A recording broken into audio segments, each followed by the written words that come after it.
welcome back to the Whoa That's Good podcast. Happy Wednesday. I hope you're having a great week. But friends, it is about to get so much better. We have an incredible guest on the podcast today. I actually got to meet her a long time ago when she was much younger, and now seeing the woman that she's become and just the things that she's doing is so incredible. She has a new book out called God Is. It's a devotional book. We have Alena Franklin on the podcast today, which is so cool to call you by your new last name. I know, it's very fun. It's crazy. How old were you whenever I met you? Do you remember that in the factory? Oh gosh, I was like in adolescence. I That's was crazy.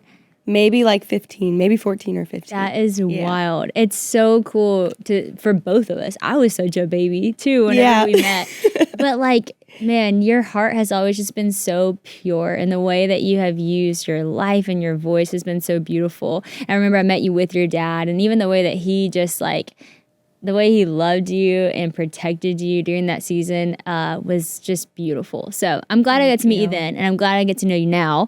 I'm glad you get to know me now too, because that was an angsty, hard season of life, and I'm like, Sadie met the worst version of that. Was the worst version of me. If that's the worst, then you are incredible. But I know that was a hard time, and we're going to talk about all that as we get into this podcast. I am so truly thankful that you came here, and I can't wait to have a conversation because you're someone I follow on Instagram, and I'm like, I love her. She's so cool. She's so cute. You and Kaz, your husband, are just the sweetest. And now I'm like, oh, yes, now we actually get to like be in the same room. It's so awesome. This is my also shout out, shameless plug for everyone to go follow her on Instagram. You will not regret it. She's the influencer worth following. But tell me about life being married now. Tell me about you and Kaz. For everyone who doesn't know him, how'd y'all meet? The whole thing. We want to hear about the relationship. Okay. Marriage has been amazing. We just hit 1 year, and it was the best year of my life, which I think a lot of people prepared us for marriage to be really hard. And I know that there will be seasons of that. Thankfully, our first year was the easiest, most peaceful, most fun.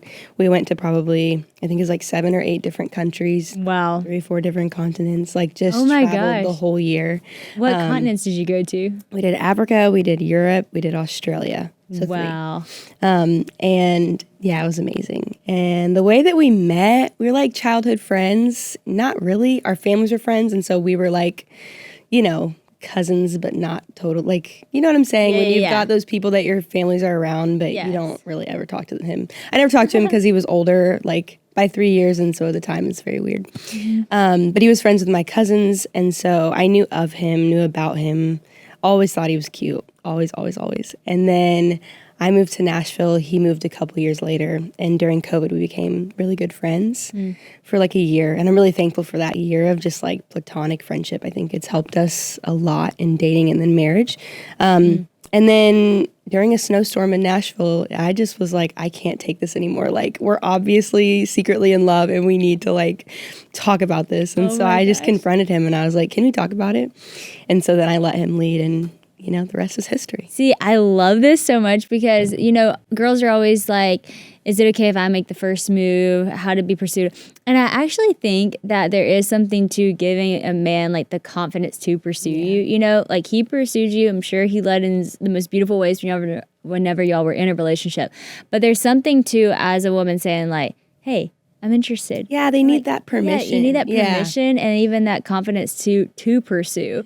So I love that you were like, okay, let's talk about it. And thank God for a snowstorm. Well, Thank God for a snowstorm and like wise counsel, because I'm even more confrontational than that. So I wanted to just like lead the whole thing, and women kind of like walked me through how to, like give him permission to lead and then let him lead.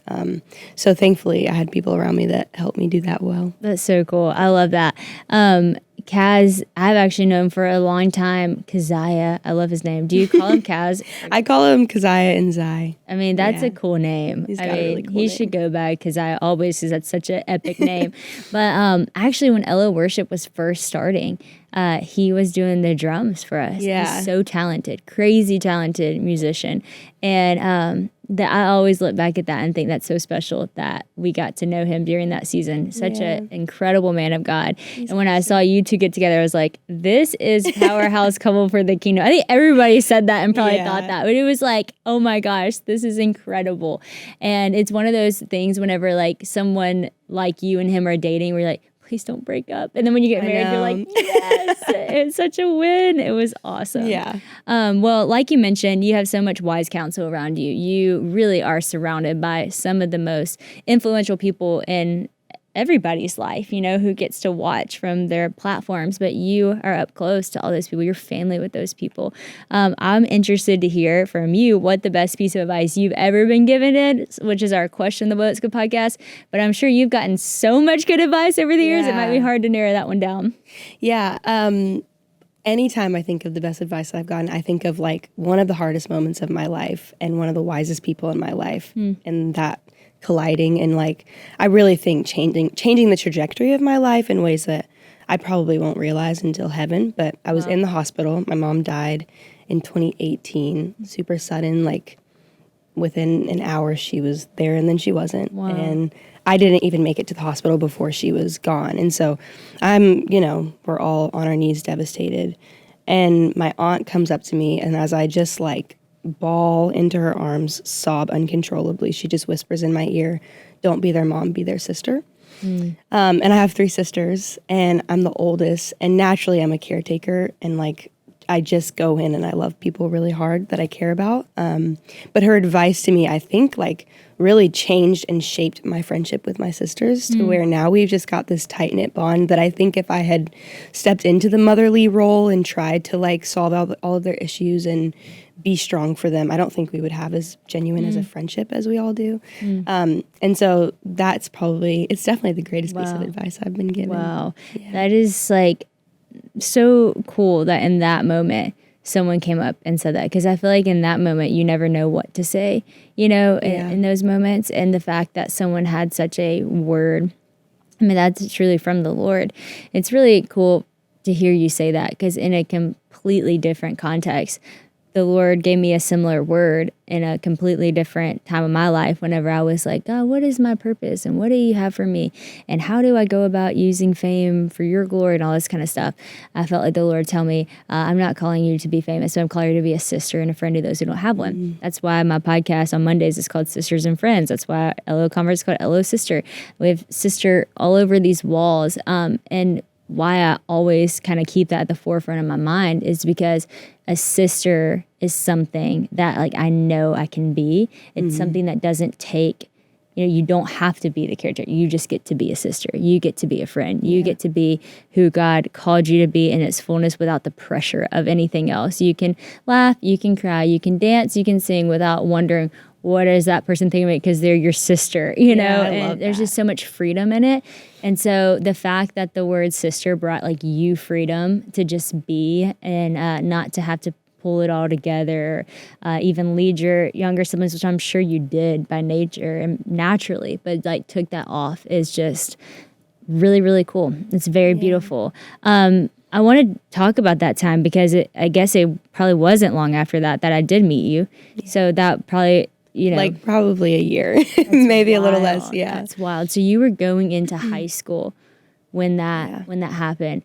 9th grade. Wow. And I think one thing that kind of always stood out to me that was interesting is like you had to navigate that very publicly. I know your life was public before you were in War Room and acting and those kind of things. But what was that like for you being so young and having such a public platform with the hardest thing that has happened? Yeah, far from easy. I think death is hard, and then navigating death in the public eye is hard because it's just like, it's going to be the worst version of you. Like, you're going through some of the hardest things you'll ever go through. Suffering is naturally, it purifies us, but also it's ugly. Like, the process is very ugly. And so I just I think I grew very...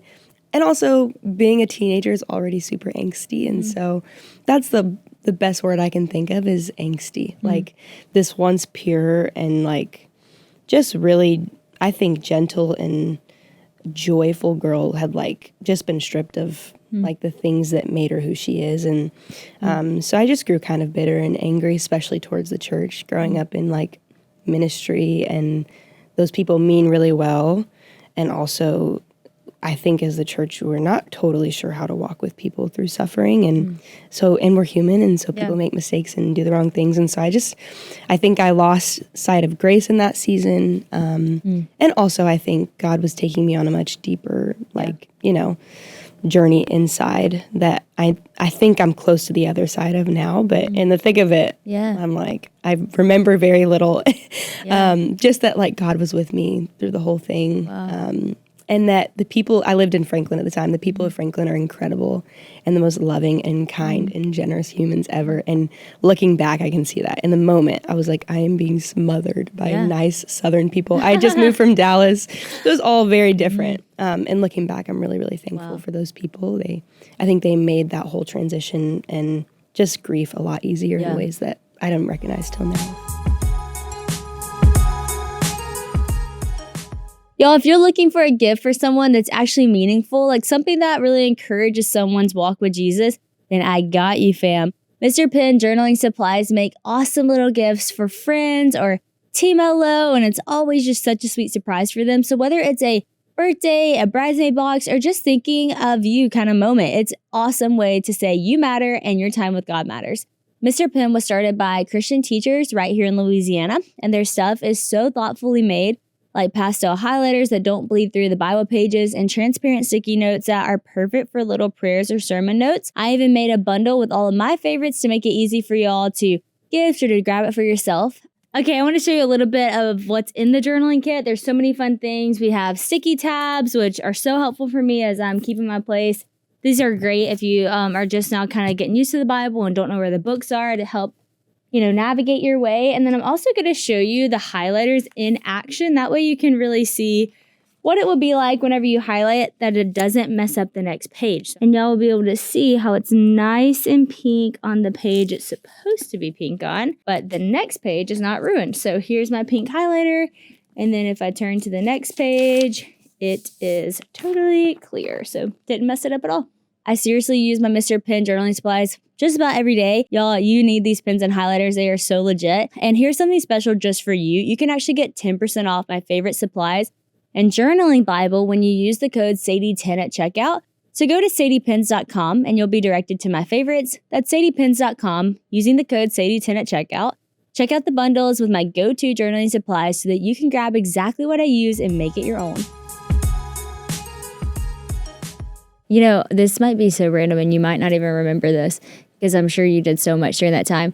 Do you remember singing I think it's at Church of the City. It was a Lauren Daigle song, I believe. At Church of the City? Was it? I used to sing that song, Rescue.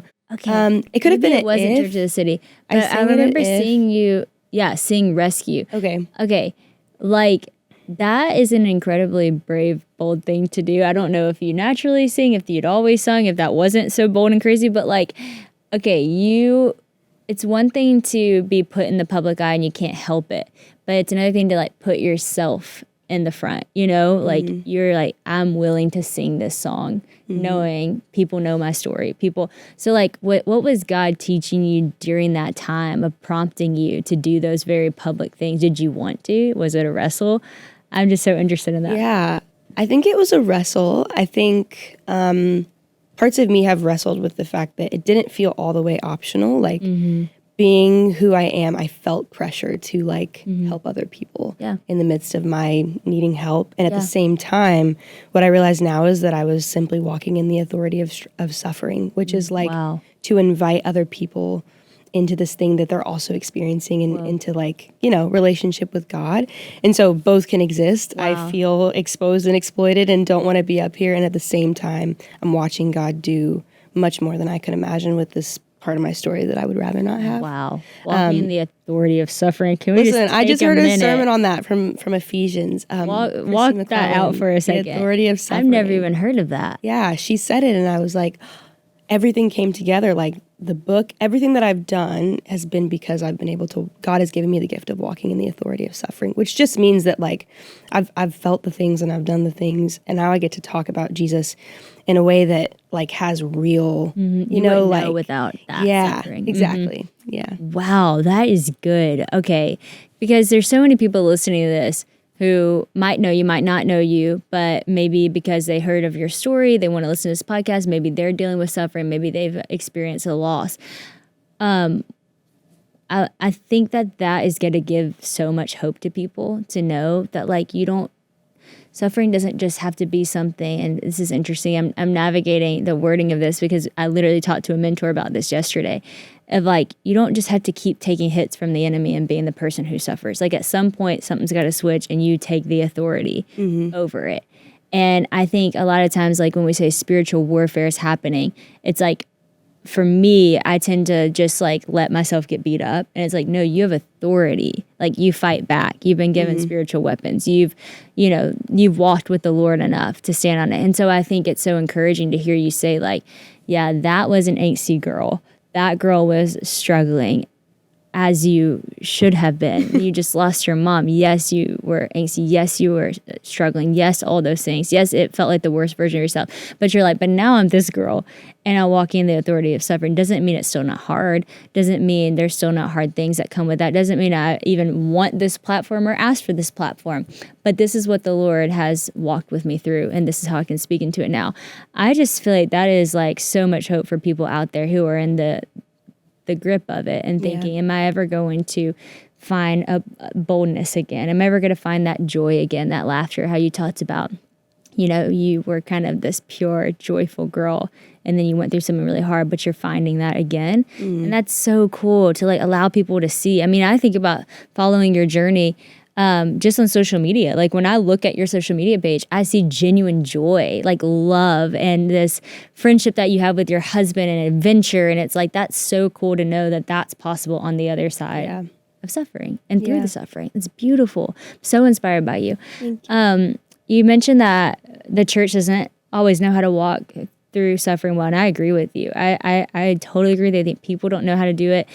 Looking back at that, how do you wish people helped? You know what I mean? Like, because there are people out there who might have friends who are walking through suffering.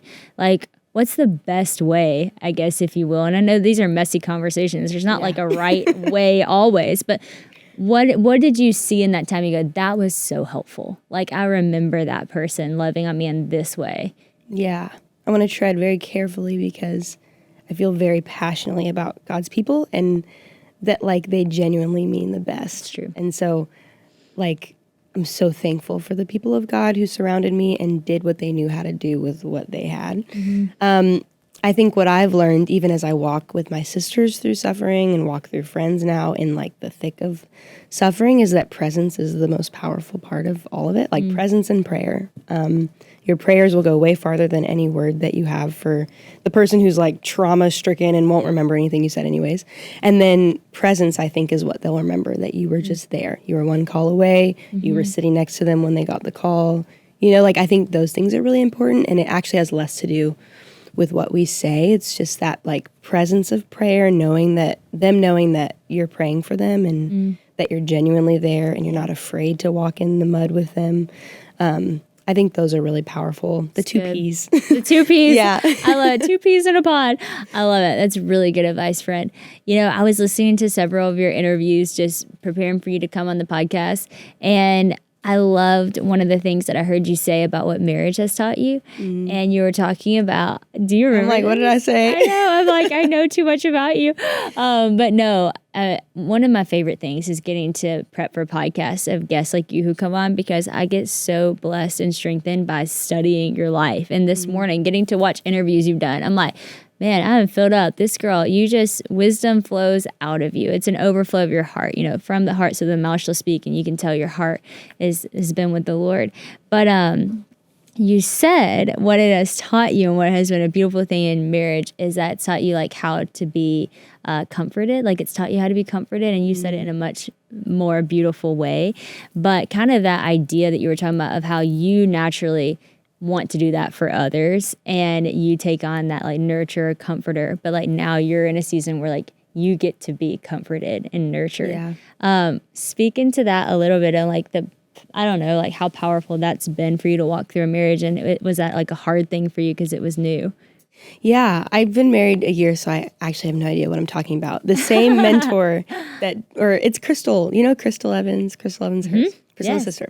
She's the one who told me to be my, sister, not their mom. And then also she told me men need you to need them. And I heard it and I was just like, that's so like, it sounds, I don't know, kind of demeaning. Like, why do they need to be needed? And also I'm confused. I'm like from a girl power household, you know? So I've just always done things on my own. And then as I got married and like started living with a man, I realized, when I don't allow him to love me and nurture me in the ways that he sees fit, I'm stripping him of his masculinity and ability to like be my husband. And I think that's probably universal, like for friendships, like we're stripping our friends of the ability to be our, like a true friend when we don't allow them to help us. And so I think it's more universal, but specifically in marriage, allowing him to nurture me has been healing for me. Like, I always talk about being passenger princess and all these things that I get to experience now that I'm married. Like as an oldest child, I never got to like, just be the baby. So now I get to be the baby sometimes, and it's so freeing and healing for me, has made me softer, absolutely. So cool. And taught me how to be a better nurturer and lover of people. That's so cool. I love that so much. I was thinking about that last night because I have a little bitty baby and she's 2 months old and totally dependent on me for everything, which is like the sweetest thing ever. And you get to experience just so much of God's creation like you never have, whenever you're nurturing a child. And so yesterday she was having a rough day. She has, reflux and the whole thing, and she was crying a lot. So I held her like all day. And I wasn't planning on bringing her to spaces that I did bring her to because I'm just now back to work. But I was like, forget it. I'm bringing her. Like, she needs her mama. And I'm also still nursing her. So it was like the whole thing. So anyways, I held her all day long. Like by the time I laid her in bed, like my arms were sore. Then I went and got in bed and I laid in my husband's arms. And I was like, oh, this is so cool. Like I've held someone all day, my baby, and now like he's holding me. And like ultimately that teaches you that like God carries him and us and all of us in those moments. And it's just been so beautiful as I've been like reading scripture. And you read scripture differently like when you're going through certain seasons, and some verses that would have never stuck out to you in the past are now sticking out to you.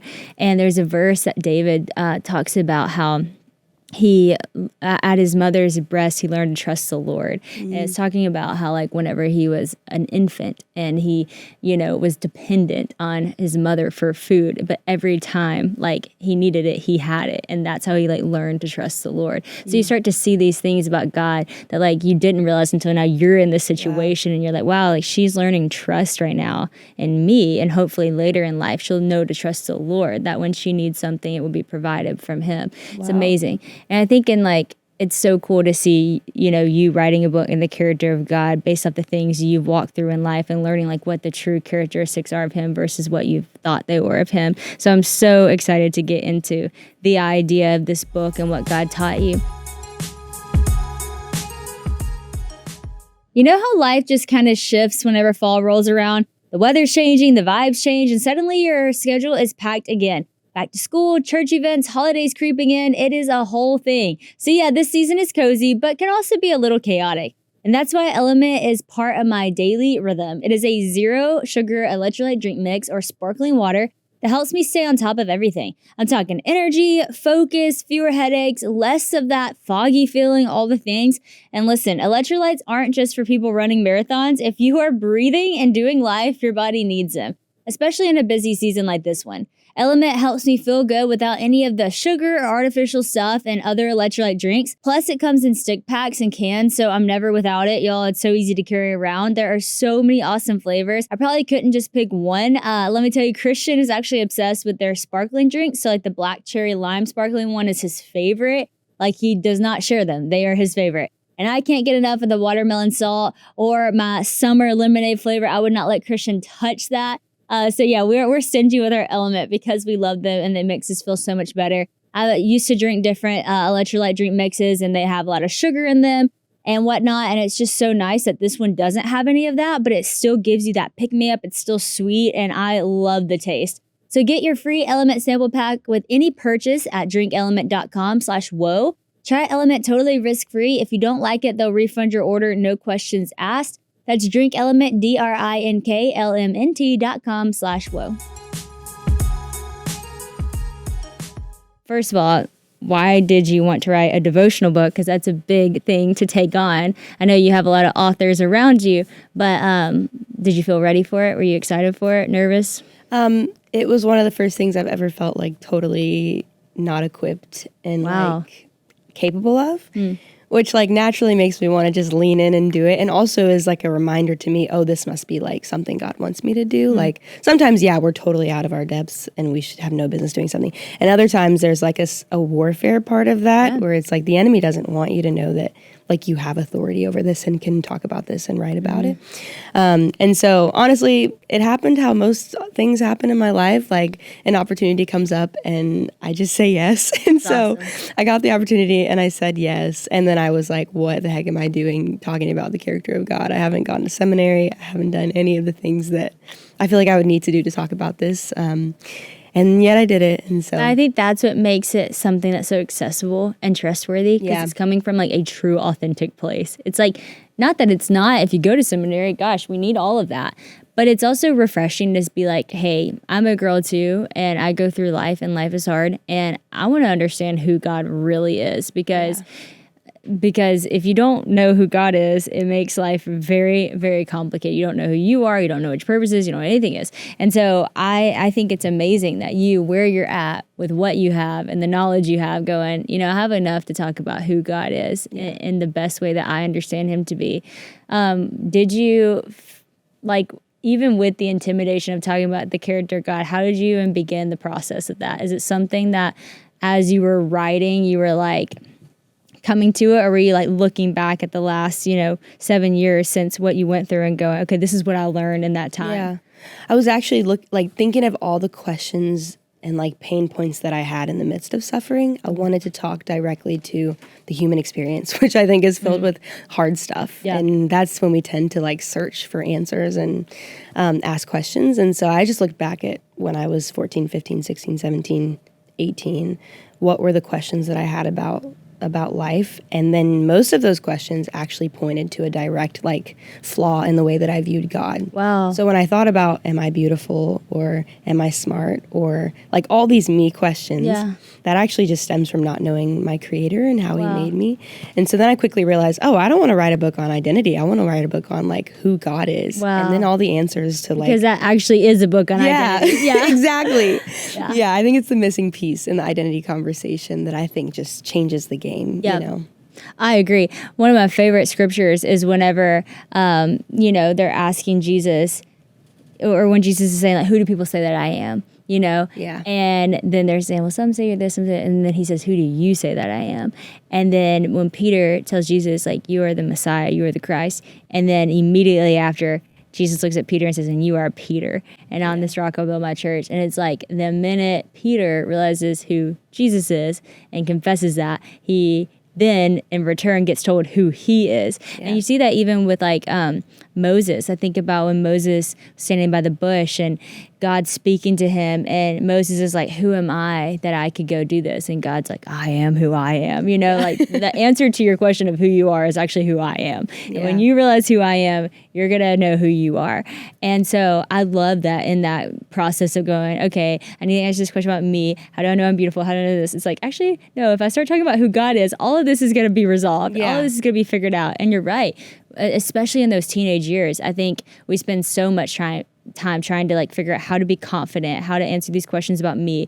But truly, if you start studying the characteristics of God, your creator, it all starts making sense. It like all those things that you thought, I'll never be able to believe I'm beautiful. You actually do, because you feel treasured and loved. And it becomes so much smaller. Like if I'm looking up, all of a sudden this body that I just get to steward for, hopefully 80 plus years, like that's not a big deal. It's not even a huge important thing when you look at who God actually is. So I was also just like, it was so anxiety easing, or just like peaceful, realizing that it actually wasn't even about me. Like this whole thing had nothing to do.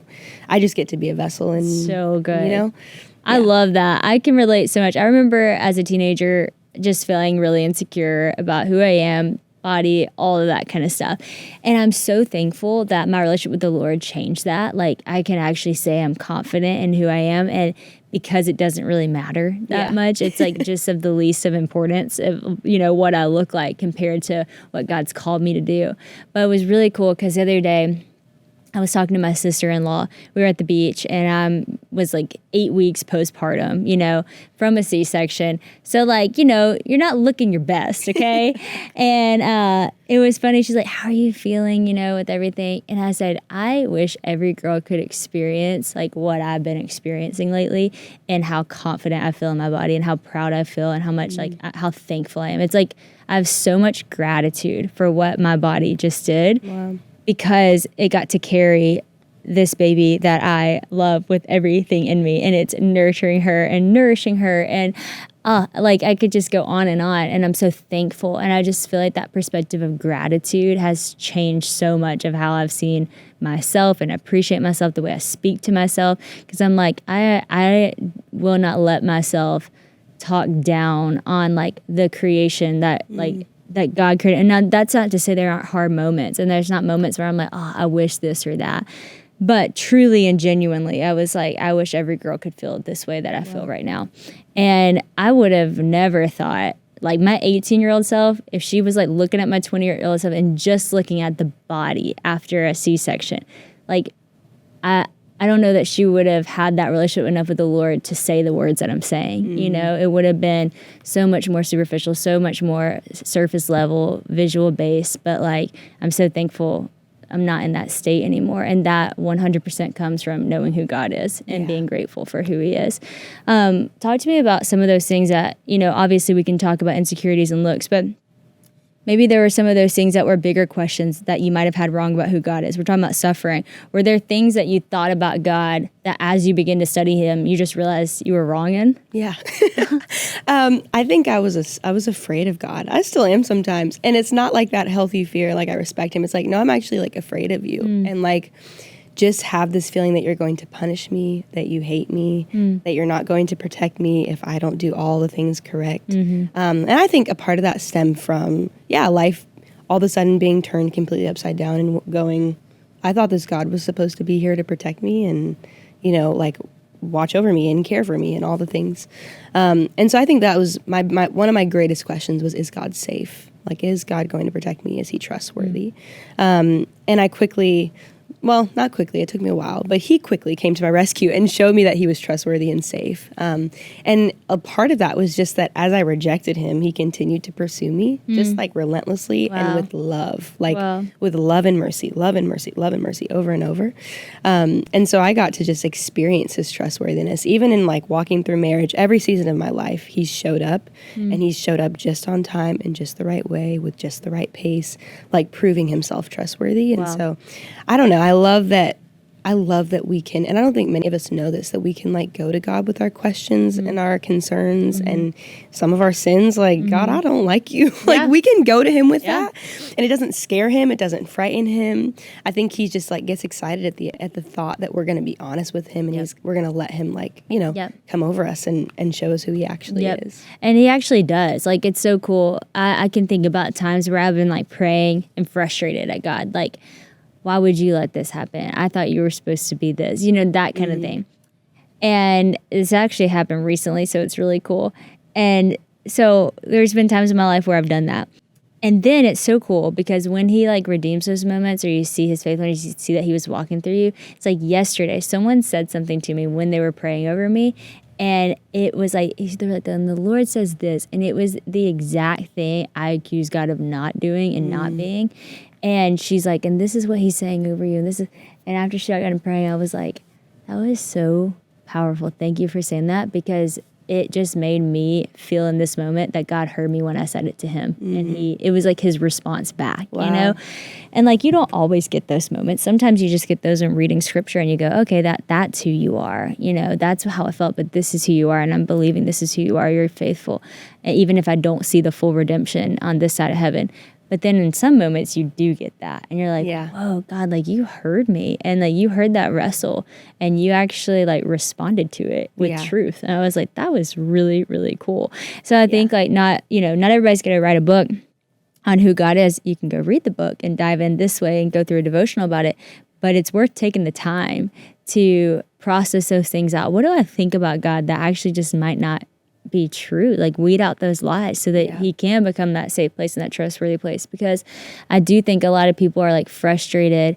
They're like, promises of God are not happening in my life, and they're supposed to be promises. I'm like, but maybe they're actually not promised. Maybe you think that they are because you heard that, but that's actually not what the Bible says about who God is, So you start studying and you're like, oh, okay, I heard that differently. Yeah. That's actually not what your word says. It's a huge part of why I wanted to write God is as a devotional was because I wanted to one, you don't have to go to seminary to understand the basics of who God is that we so often get confused about. And he's very approachable, very understandable. Although he's a mystery, he's also we can come. Yeah. He's a friend. We can understand him. And so as I was writing it, I was like, what's really important, and I didn't realize this until after the book, but I was big on the knowledge part. His scripture tells of who he is all over. And so the book is scripture filled. And then what I realized later is, yes, it's scripture filled, but also because I wrote it, it's experience filled. And so it's filled with stories of my own personal life and the experiences I've had with God. And knowledge and experience, I think, those both aid in our faith. And there's this perfect combination of them. It's one thing to read Ephesians, it's another thing to live it out, and then to get to read about it and hopefully be encouraged and inspired by somebody's personal experience, of Ephesians 3 or whatever. That's why I wrote it, because I was like, I want people to be interested in what God has to say in his word that is alive. And because it's alive, I've experienced parts of it. Wow, that's good. I love that. One thing that I think is really cool, because y'all have the magazine. Yeah. Remind me the name of it. For Girls Like You. For Girls Like You. And your mom started that, right? Yes. Really for you. Yes. Okay, tell me about that. I was an avid reader in kindergarten. So you could readers were A to Z when they used to grade us that way. And I was at a Z. So I was just picking up adult books and reading them in kindergarten, which can get you in trouble. So I'd bring something home and my mom would be like, what is that? Why are you reading that? And so she quickly was just like, okay, we need to figure out how to give this girl something to read that's not Cat in the Hat. And also it needs to be, fueling for her faith. And she just saw something in me really early on because she's my mom. And I think she probably had whispers from God about what he would want me to do. And so she just started writing this magazine that was just for me. So she would just write, sophisticated things that I could read and enjoy. Oh my gosh, that's so cool. Yeah, and then I started, I think, handing it out to my friends, and it became a whole thing. And then she pretty quickly felt called to just make it a big thing. And so now it's called For Girls Like You, FOR, Girls Like You. Also, she had 4 girls, FOUR. But yeah, when she died, it blew up, and it's the biggest it's ever been. Wow. And so it's also really cool to see that legacy of you have no idea the seeds that you're planting and what God will do with those when you're gone as well. Oh, I always say that. Someone actually this morning, I had a friend sitting at the house, and she was like, Sadie, what's your dream? What's something you dream about that you're not doing now? That maybe it's a 30-year-old, your 30-year-old dream or your 40-year-old dream, what are you dreaming towards? I was like, honestly, I just want, I hope and want and am pursuing, I want LO, the ministry of it, to be so much bigger than me. I could walk away if I needed to, and it doesn't need me at all. It is a women's ministry that every single person comes to and is blessed by and sees themselves in a community that they fit in. And I always say it's sisters who are studying the word together, who are in community together. And I was and we're finally doing that. And I was but in the future, I hope whenever I'm older, I'm still seeing all these LO local Bible studies happening around the world and LO worship songs being sung and all this stuff, because it's something that I needed when I was in high school. It's something that I want to build for my girls. It's the legacy thing. So I don't just want this to be oh, it's a thing I'm doing now and one day it might not happen. No, it's a thing I'm doing now and one day I might not be as a part of it. But I hope that the seeds that we're sowing are actually flourishing to something beautiful, and people actually have a stronger relationship with the Lord and a stronger community with friends and all of that different stuff. So it's the dream is that what I'm doing is fruitful, that it's it has much more purpose than just these little moments or things. And so your mom did that. Like, she was sowing seeds and doing something that was so fruitful. And like, even though she's on to be with the Lord, she's still building the kingdom on earth with the same things she put her hands to. And now her legacy, her daughter's doing it. I mean, that's incredible. That's What's so weird is cool. she had written in her journal, I might butcher the words, but I think if it's either a few months or 2 years, I can't remember. Before she died, she had written in her journal, like, God, I'm tired and I don't necessarily want to continue to be the face of for girls like you, but I don't know what to do with it. Like, I just give it to you and you do whatever. And then it's weird. Like, God is a mystery, because then she dies and it blows up and literally does its own thing without her needing to be there. Wow. And so, I don't know, it makes me think about, like, the state of our world at the moment, and like culturally.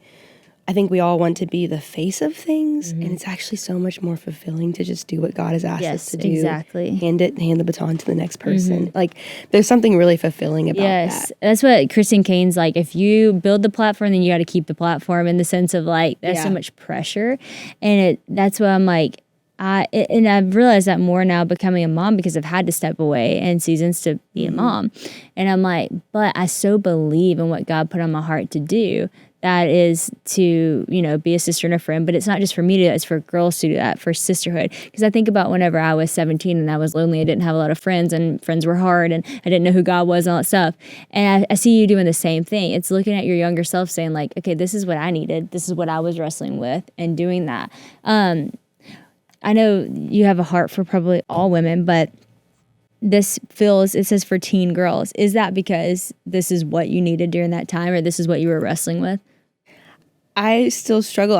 Me and the publishers were talking about the fact that it needs to say for teen girls and young women, because I wrote it with myself in mind. So yeah, an 18-year-old, 19-year-old, 20-year-old. But what's been really cool is, since it's released, it's kind of transcended generations. And so there's older women reading it, young moms reading it with their, like, little girls. There's teens reading it. There's college-age girls reading it.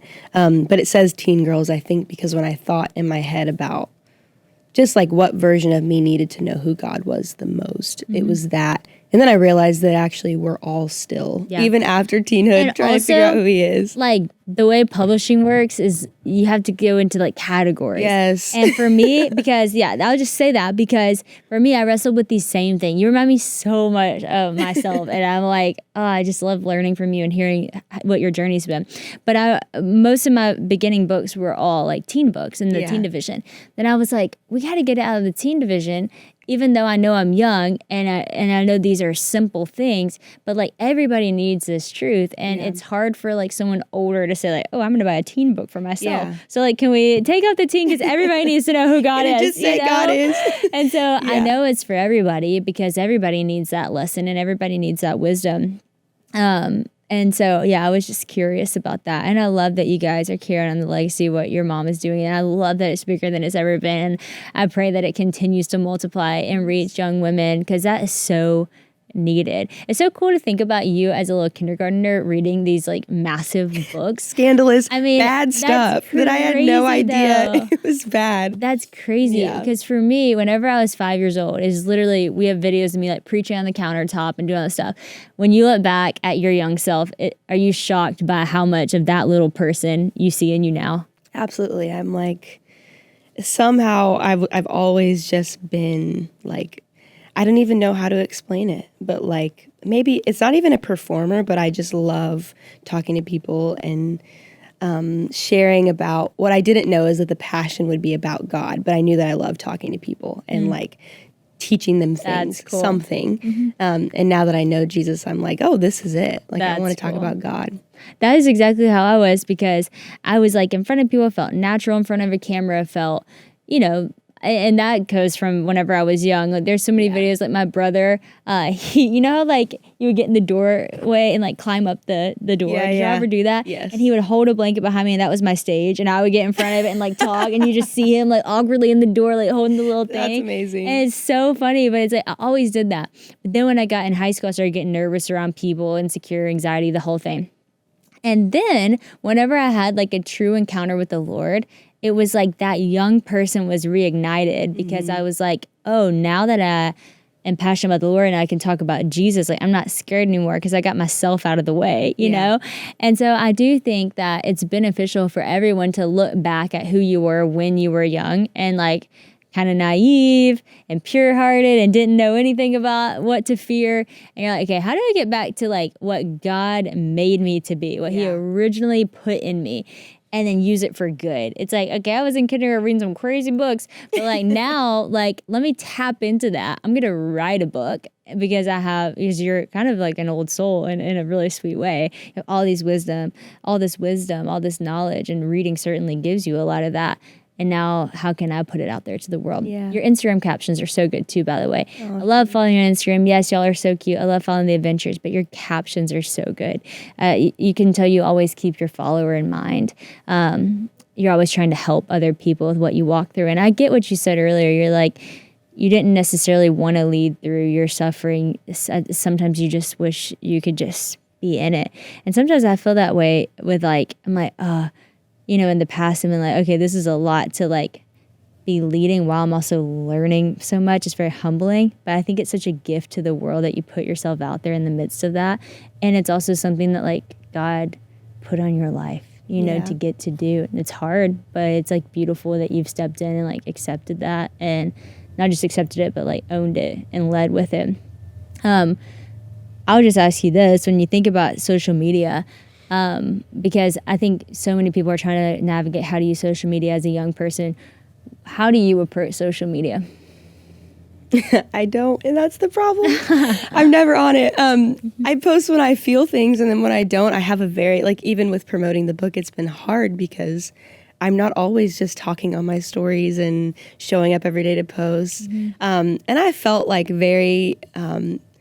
just like God sees me and encouraged to just like stay me, which just means you show up when you show up, and when you don't, you don't. I wholeheartedly agree with you. He'll do the rest. But yeah, I've probably maintained, I know that social media is problematic for a lot of people, and it's been a whole thing the past, honestly, for 8 years, whatever. It's been a lot on there. But my feed is still like funny and, just chill. And I just like looking at my friends. And so I love it for that. And I also think it's really important to just maintain actual real life connection, which we're all being preached that now, years after it's been, created and kind of taken over. But yeah, I like to try and maintain real life and then show up with like the good stuff, and I'll post about the bad stuff when I need to. But I love that. I always tell people, like, if you can just let social media be your overflow, that's a good place to be. Yeah. I think a lot of people like go to social media to get something. It's like you're trying to get satisfaction of likes, trying to get followers, trying to get attention, trying to get information. But like, if that can just be a place of overflow, like, no, I'm actually going to go give to it. I'm going to go like give through my words. Like, hopefully I bless other people. Post something fun, like be the light of the world, laugh about it, go, like, it's just so much better when you come at it not from a place of needing anything from it, but actually like being able to give something to it. And sometimes you don't always have something to give. So if you don't have something to give, you don't have to give. Don't post, And I think so many people are like, the algorithm, I have to post every day. It's like, okay, just trust the Lord enough to know that if you don't have something to say, don't say it yet. You don't have something to post, just wait. I get that some people, when big things happen, I've had it happen where people are like, why aren't you speaking on this? Why aren't you speaking on this? And I'm like, because I'm thinking about it, because I'm processing it, because I'm praying through it, because I'm asking the Lord for the words to say, and I don't have them yet. And so I'm not going to post today because today's the day everybody's talking about it. It's like, it might be tomorrow. It might be a week from now. And what I've done with my podcast a lot is I'm like, I might never say it on Instagram because I cannot fit all my thoughts into a caption that only takes that many characters. These are like conversations I'm having, like I'm a talker. Okay. We can't process in a little chat. And so, I think you're so wise to just be like, hey, I'm just going to be me. And when I have something to post, I'm going to post it. Like, unfortunately, that's not a lot of people's approach, but I think we can certainly learn from that. Yeah. Your sisters, I love how you started this with your sisters. I want to end it with your sisters. Like, that was the word your aunt gave you. That was the word that she put on your heart, and you've been such a good sister to them. Y'all have the thing together. What is sisterhood? What has sisterhood taught you in general? And how would you encourage those out there to be a good sister? Oh, that's hard.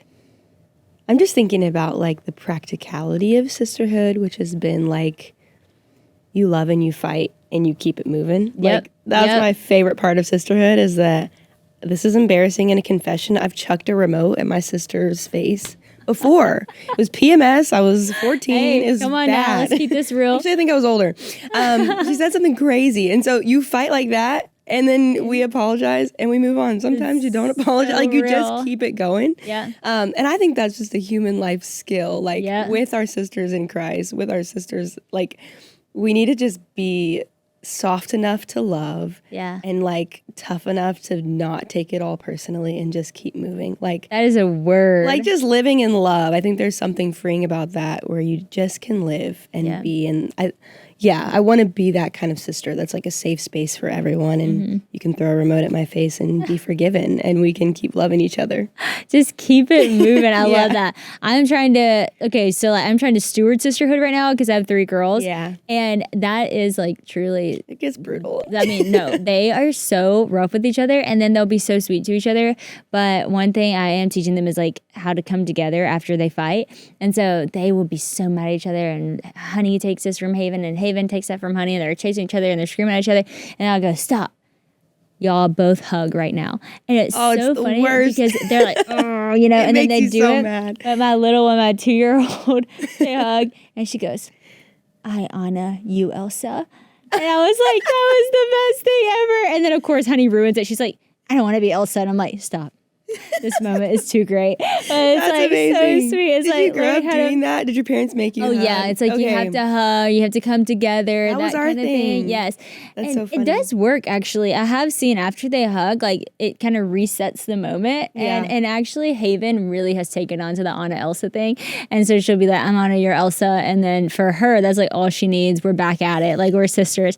That's really kind of backfired, though, with our little one because Haven kept wanting to like pry her eye open while she was sleeping. I was like, Haven, stop. She's like, it's what Anna do to Elsa. And if you watch the movie, she actually does. She like tries to wake her up.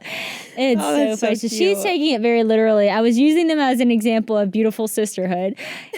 It's so funny, but I love that. Keep it moving. Keep it moving. Girl, you're amazing. First off, you are just radiant. You're a stunning, stunning girl who loves the Lord, and it radiates off your face and your heart. And I couldn't be more thankful to know you, to cheer you on in life, and to everyone listening to this podcast.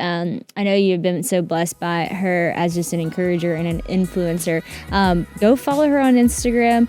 Go get this book, God Is. Dive into who the character of God is in your life, and you're going to be amazed at how those things that you thought maybe you could never get over, you could never get past, start to all kind of fall into place when you understand who God is and He's in the rightful place on the throne of your life. So thanks for listening, friends, and thank you so much, Alena, for coming on. Thank you for having me.